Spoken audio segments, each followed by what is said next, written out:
Greetings! Today we are screen testing a new series on Alpha Wolf Productions where we will be reviewing LEGO sets. And on this screen testing we'll be reviewing two Star Wars LEGO sets. First, from the toy line of Rogue One, the ATST LEGO set, and from the Star Wars Rebels series, the Darth Vader TIE Fighter vs. A-Wing.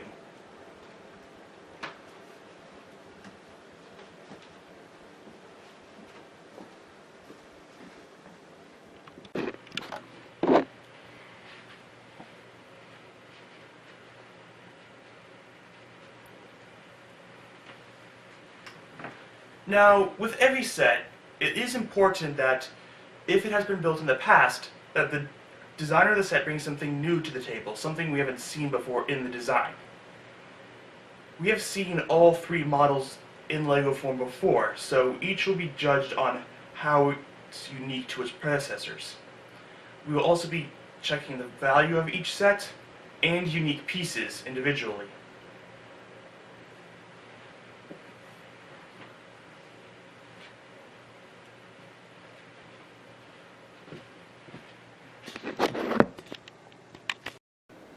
As you can see, I have disassembled both LEGO models, and I will shortly be putting them back together. Before I do, however, I want to point out a couple of unique pieces we have. First, we'll switch over to the ATST. So, the Rebel Trooper that comes with the set has a unique helmet piece, which I am holding right here. In addition, I've personally never seen this piece before in the past, and these gear pieces for the leg. One of the turrets on the ATST has a unique design too. This has a little inside.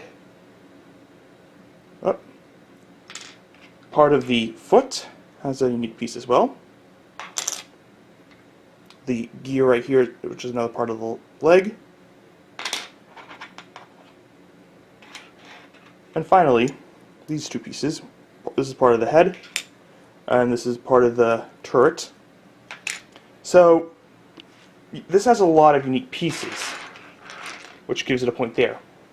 Not as many as opposed to the Darth Vader vs. A-Wing set. One thing I want to point out is Darth Vader's mask and helmet. Usually in the past we've seen them as one piece, but now they are two separate pieces, one going on top of the other. In addition, the Sabine Wren, a character from the Rebels show, comes with a unique hair piece, and the A-Wing pilot has a unique helmet now. The A-Wing brings a lot more to the table than the TIE Fighter does, having a unique piece for landing gears, and this being inside the A-Wing, as well as these fins right here. Vader's TIE Fighter itself has some neat pieces as well. These, although they look different, they are kind of the same design. One is the window and one is the top of the TIE Fighter. And finally we have this gear piece. This is part of Vader's fighter. This was hard to take apart, I will admit, but I got it out of there. And it's a little design brick, 2x one-way brick with holes in it. Okay, ATST, are you ready for your analysis and my final thoughts? Don't worry. You got this, okay? So, as you already saw, there's a little knob in the back of the ATST that allows you to turn the head. Very unique design. I didn't have the ATST when I was younger, so I don't know about the other models. My one problem is that the legs don't walk on their own. You have to, they're kind of stiff. It's got two hatches, so if you've got small enough hands, you can open up and look inside. Turrets move. And also there's a little flying mechanism. Where'd the bullet go? Okay, I'll find it later. Also, the set includes a pilot, Baze Malbus, and a Rebel. I want to quickly point out something on Baze. I didn't notice this before. But there's a unique piece that's part of Baze's gun. This would be later used for the roller skate of Harley Quinn in the Lego Batman movie sets for the Joker Mobile. So overall, this is a 449 piece set for $40. It's a little bit more pricier than other ATSTs in the past, which have been $10 to $20, but it makes up for it with a bunch of unique pieces and some cool features like the moving head. It does lose points for not being able to move the legs when others could. And I'm going to give it, based off Will's opinion, a 9 out of 10. Seal of approval. It looks like a good model, good make. And now onto the TIE Fighter versus A-Wing. Now onto the other set for this episode. This is the Vader's TIE Advance versus A-Wing Starfighter.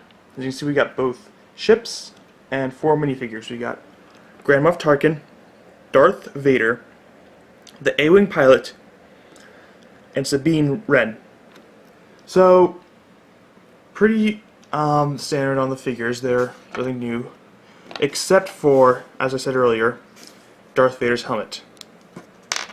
Taking off, there's an extra little piece that comes underneath his neck. Now onto the A-Wing. The A-Wing's pretty standard. Cool thing is that these flip up and down, the little engines. The guns kind of go up and down. You can open the cockpit to look inside. And underneath we have one problem with the set: rubber bands, and the landing gears can fold up to for flight mode. Yeah, poke this one. Now the rubber bands are here to fire the missiles. You pull back on the main part of the A-Wing, so just pull back, and the missile fires. For some reason you have to pull it twice for each missile. So there's nothing really unique design-wise. I like the ATST with the rotating head with the knob. Same goes for Vader's TIE Fighter. There's a little piece on the top you push down to fire the missiles. Yeah. Missile.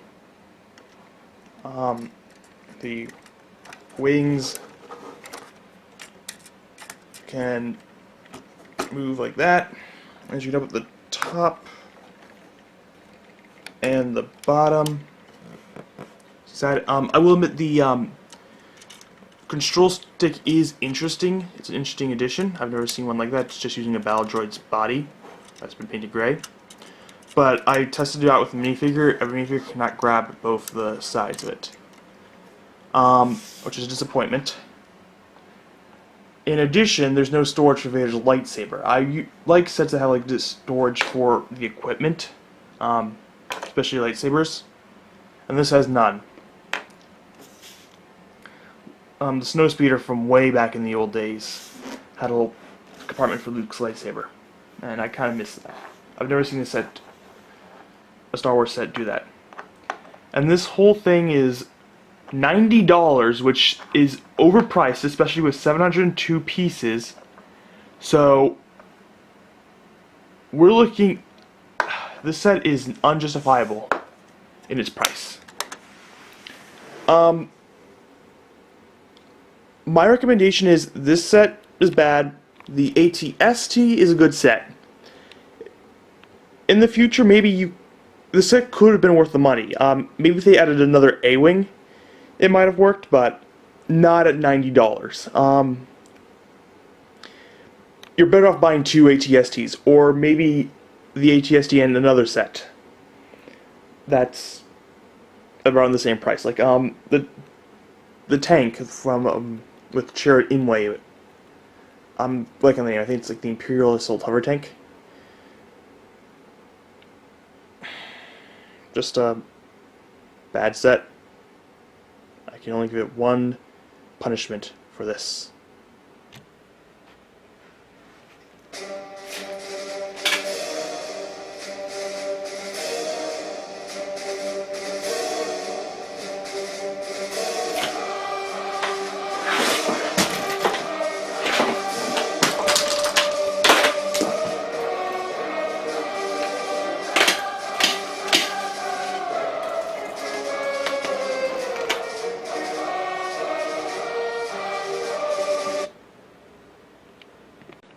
So below my desk are 4 little cubbies.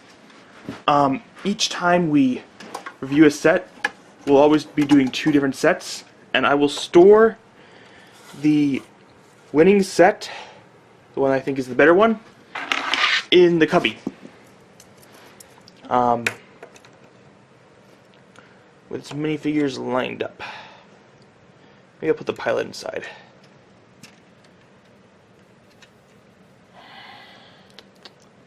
This is another good view of the ATST. As for the other set, it's getting a 4 out of 10, mostly for being overpriced. It's just a generic design, pretty good back in the day, but I want to see more innovation next time from the Star Wars Rebels license specifically. The ATST is the superior vehicle in the Star Wars universe. Okay, not really.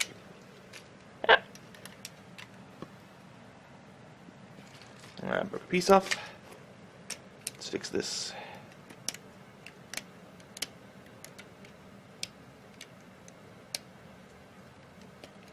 There it goes. And there goes for the display shelf. And that concludes our review and our first screen testing for the LEGO reviews. Hey guys, Jessup here. Hope you guys liked this screen testing of our new idea for reviews of LEGO sets. I just threw on a quick costume. Maybe I'll change it up next time, but I just grabbed random clothes from my closet, threw something on because I wanted to look a little bit unique. That's why I was wearing the bathrobe and the tie. Just trying to do something new, but don't know. I don't know if it's going to stick. Anyways, I plan to end every single LEGO review by giving a shout out to a set on LEGO Ideas. This is a site where you can look at other people's creations or create your own set, and if you can get 10,000 people to support your set, the LEGO company will consider putting it on shelves. So today, for our screen, we have the LEGO set for the Satellite of Love from Mystery Science Theater 3000. This was sent by a user named J Master. Right now, it is at the current recording of this time. It has 7,813 supporters and 412 days left before it expires, and they'll just say no, we're not going to do it. This is just a recreation of the show scenes. I did support this one myself, and I left a message asking him to fix Crow's hair, or headpiece, which I hadn't noticed in an update he had actually fixed. So, loading up the screen, scroll down to the update.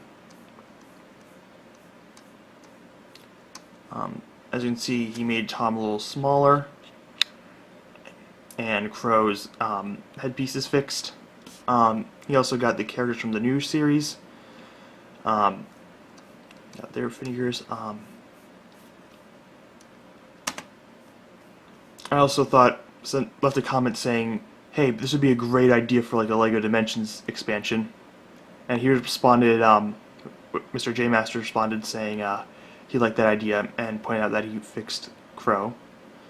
I did also reply asking if I could do this, but I haven't gotten any response from him since it was a couple months between his response to my comment, so I decided to just film this anyway, get this out there.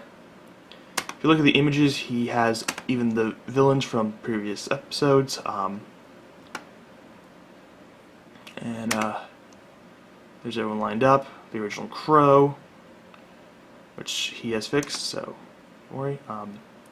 It's pretty clever. As you can see, Tom and Crow are too big. And there's another good view of what you're going to see. So yeah, this looks like a pretty solid set. I'm not sure how big it is exactly. I'm having trouble from the various views figuring out how many pieces it is. I'm going to guess somewhere around though. No, it's not 1,000. It's maybe like 600, 700. So I would say this would be best around $70, maybe 80. Not 90 like the A-Wing vs. TIE Fighter. If they do actually release this and it gets all the support, hopefully it's gets a little bit of a redesign, like maybe throw in a, I don't know, maybe throw in some like outer material, maybe put Gypsy up at the top, like in the new show. But yeah, I think this one's a really good set overall, with a few tweaks, which it looks like the user J Master is going to do. So keep up the good work, J Master. I hope to see this on the shelves, and please support this set, people.